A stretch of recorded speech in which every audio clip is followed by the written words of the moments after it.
I never imagined I'd see her laugh in a courtroom. Not in my lifetime, not at the moment when our marriage, the life I had built, the years we had shared, was officially ending.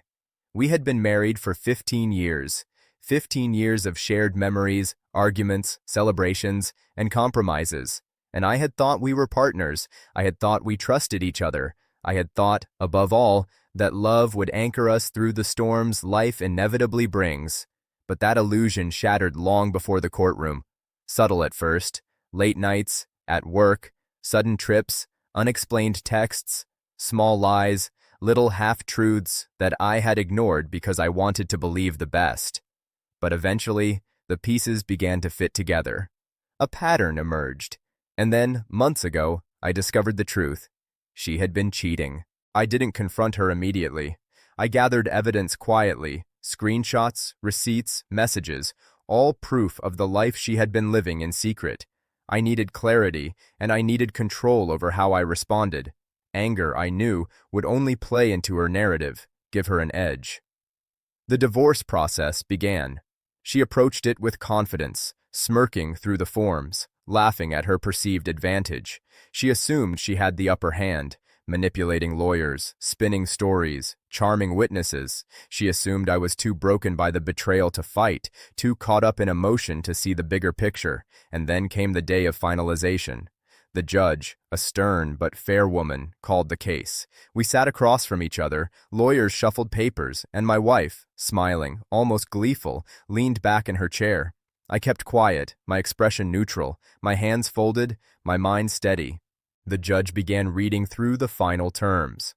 Assets divided, accounts settled, custody arrangements outlined. My wife laughed at certain lines, clearly pleased with herself. She whispered to her lawyer, nudged her hand knowingly, and glanced at me with the sort of expression that said, "I've won, you've lost." I stayed calm, silent, observing, letting her smugness fill the room. I didn't flinch, I didn't react. And then, mid-reading, the judge paused. "Before we finalize," she said, her tone firm, eyes locking on my wife, "I have a question.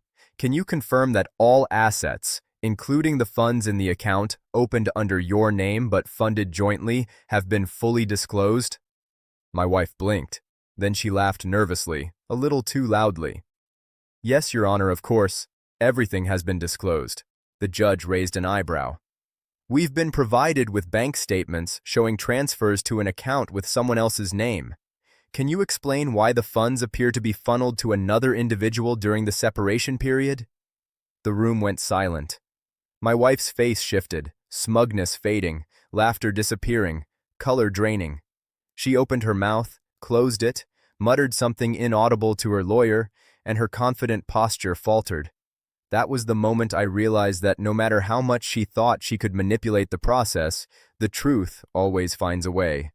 The evidence I had quietly collected, the meticulous attention to detail, and the pattern of betrayal were now entering the legal record. And suddenly, the upper hand she had assumed was gone. The judge continued, reviewing the transactions and asking questions that my wife could not answer convincingly. Each question chipped away at her composure, each pause in her response exposing her attempts at deception. I watched quietly, calmly. No gloating, no smiles, no unnecessary drama. Just quiet observation, letting the truth speak for itself. She had assumed I was powerless, emotionally shattered. She had assumed her infidelity and manipulation would allow her to walk away with everything. She was wrong.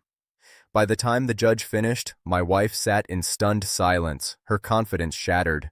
The terms of the divorce were adjusted, taking into account the undisclosed transfers and evidence of her extramarital activities. She had not only lost her smug advantage, but also faced consequences she had not anticipated. After the hearing, she looked at me, a mixture of anger, disbelief, and humiliation. I didn't respond. I didn't need to. The courtroom had spoken, and the truth had vindicated me. Driving home later, I reflected on the months leading up to this moment.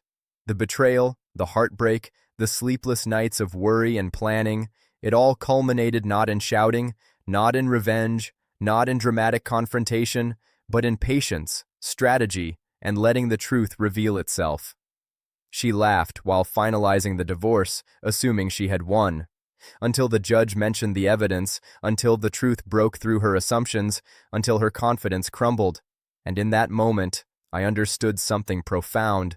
Betrayal has power only as long as you allow it to, but truth, patience, and clarity will always reclaim it.